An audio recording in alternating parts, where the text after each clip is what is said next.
সালমানের আত্মাও কষ্ট পাচ্ছে, গল্পটা হয়নি, সবাই মারা গেছে, খুব হ্যাপি ফ্যামিলি ছিল। দেখিনি এগুলো বলে লাভ নেই, এগুলো আমরা দেখিনি। কোন ছেলের সাথে কে গল্প করলো, কোন মেয়ের সাথে সালমান গল্প করলো, এগুলো ওর ফ্যান না হয়ে উপায় নেই তো। এত ভালো অভিনয় করে, এত ভালো ব্যবহার, এত ভালো সুন্দর ছেলে, ওর তো ফ্যান হতেই হবে। আমি নো মন্তব্য, কারণ পুলিশ তদন্তের মধ্যে আছে, এটা একটা মামলার মধ্যে আছে। মামলা যতক্ষণ পর্যন্ত ডিসাইড না করে তখন কারোর কোনো মন্তব্য করা ঠিক না, কারণ কোনটা যে সত্যি আর কোনটা যে মিথ্যে। এবং এখন সত্য মিথ্যা এত বেশি প্রচারিত হয়, বিশেষ করে ভিউয়ার্স বাড়াবার জন্যে যে কোনো গুজব ছড়িয়ে যাচ্ছে, সেগুলো খুবই খারাপ। এবং এই জন্য এখন কোনো মন্তব্যের মধ্যে যাওয়া উচিত না। তো আমি চাচ্ছি যে এই একটা ঘটনা নিয়ে 29 বছর ধরে আমরা টাগ অফ ওয়ার হচ্ছে, দড়ি টানাটানি হচ্ছে, যে হত্যা না আত্মহত্যা।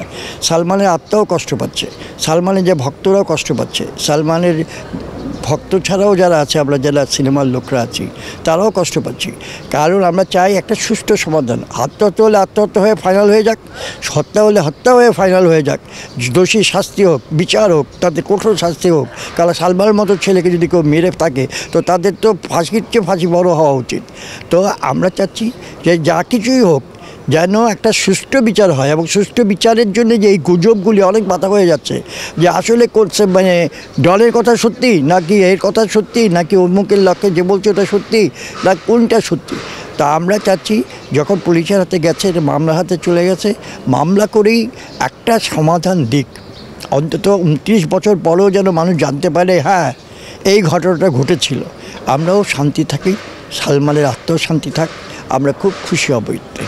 সালমানের বাসায় আমি স্ক্রিপ্ট পড়াতে গেছিলাম, মানে শুটিংয়ের ব্যাপারে ড্রেসের দিতে গেছি, দিতে গেছি, আমরা দেখেছি না কথাবার্তা হয়েছে। তারপরেই সোহানুর রহমান, সোহানের সাথে একবার গেছি, ও সোহানের বাসায় ওই গল্প লিখবে সালমানের উপরে, একটা গল্প লিখেছিল স্বপ্নের পুরুষ, সে গল্প লেখার জন্য গিয়েছি, সব আমরাও শুনেছি ওদের কথা। তারপরে সোহান যাইতে চেয়েছিল নীলা চৌধুরীর কাছে, কিন্তু নীলা চৌধুরী তখন বিদেশে, যেতে পারিনি, আর গল্পটাও হয়নি, সোহান মারা গেছে। সুতরাং আমরা গেছি, সবার সাথে কথাবার্তা বলেছি, কারোর সাথে কোনো রকম আমাদের বিরূপ নাই, বিরূপতা নেই, সবার যে আমাদের বন্ধু। কিন্তু কোনটা যে সত্যি সেটা বের করার দায়িত্ব আমাদের কাছে পারব না। হ্যাঁ, খুবই সুন্দর ছিল পরিবার, এত সুন্দর পরিবার ছিল। সালমান আসলে খিচুড়ি নিয়ে আসতো, নাস্তা বানাইতো, সালমান ডাকতো ওকে, ওই নিয়ে আসতো। ওইটা একটা খুব সুন্দর পরিবার ছিল। স্কিপ নিত, ড্রেস আমাদের বলে দিত, মাথার টুপি কোনটা নেবে, কোনটা ইয়ে হবে, সব ড্রেস নিয়ে থাকতো, এ করতো। এগুলো কি সামিরা বলে দিত? না, সালমান বলতো, সামিরাও বলতো, দুজনে বেরোতো, যেতে করতো, সবাই মিলে একটা খুব হ্যাপি ফ্যামিলি ছিল। এখন এগুলো হচ্ছে হুজুকের ব্যাপার, হঠাৎ কখন কার কী অবস্থা হয়ে যায়, কখন সে কী ঘটনা ঘটে ফেলে, এটা কোনো সমাধান নেই।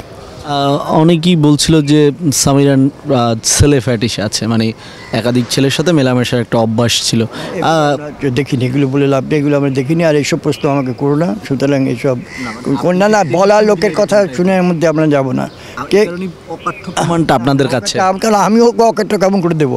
আমি যতক্ষণ স্ক্রিপ্ট ছিল ততক্ষণ ওর কাছে ছিলাম, যতক্ষণ স্ক্রিপ্ট নিয়ে মনে করে কালকে আবার একটা শুটিং হবে 10 নম্বর সিকোয়েন্সে, সালমানকে ওটা বলতে গেছি, সালমান 10 নম্বর সিকোয়েন্সে এই ড্রেসটা নিবি, ওটা নিবি, এটা করবি, এটা কন্টিনিউটি আছে। ওই তখন যা দেখা হয় তাই, এরপরে তো আর কিছু দেখা হয়নি। তারপরে কোন ছেলের সাথে কে গল্প করলো, কোন মেয়ের সাথে সালমান গল্প করলো, এগুলো আমাদের সাবজেক্টটা। দেশে দেশে সবার সাথে দ্য নিউজ।